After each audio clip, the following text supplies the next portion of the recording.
Hello traders, I am Stephen Davis, Senior Market Strategist, RJO Futures, here to talk to you about the grain markets this morning. It's Friday, June 2nd. Okay, our first chart of the day, July corn, you can see we're in a range, 360 on the downside and 380 on the upside. So we'll see which way the corn market goes as we move into the month of June. We had Monday off for Memorial Day. That was great. And Tuesday we got in here, corn and soybeans were sharply lower. And open interest increased. So you saw new selling come into the markets. Then Tuesday night we had crop progress report. And corn was sharply higher Tuesday night and Wednesday morning. So this time of the year, crop progress on corn, it's not that important. And some of these grain analysts will tell you these will be the lowest ratings of corn for the year.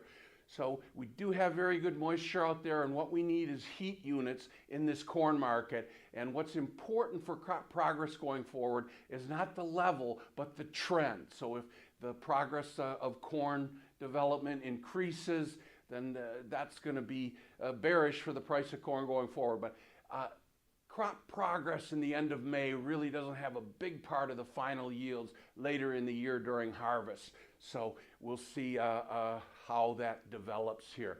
Exports this morning in corn, they're okay. So the demand is very, very good for corn, but there's just so much of it around. And this is what we're going through here as we move into the North American planting season.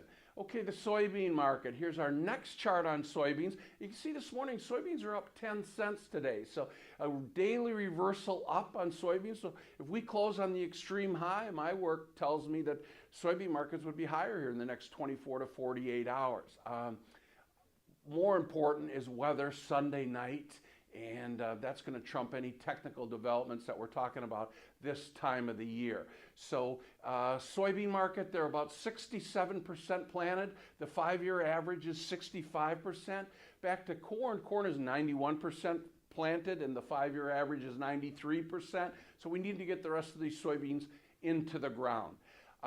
China. Now, China's soybean crushing margins, they're at a 3-year low. But the last 4 months, China have imported record amounts of soybeans. So you just can't keep going at this pace without some type of slowdown in China. Now, China does buy 60% of the soybeans in the world today. So they are the 800-pound gorilla in the room. And they're just a little bit backed up here on all the soybean purchases that they've had.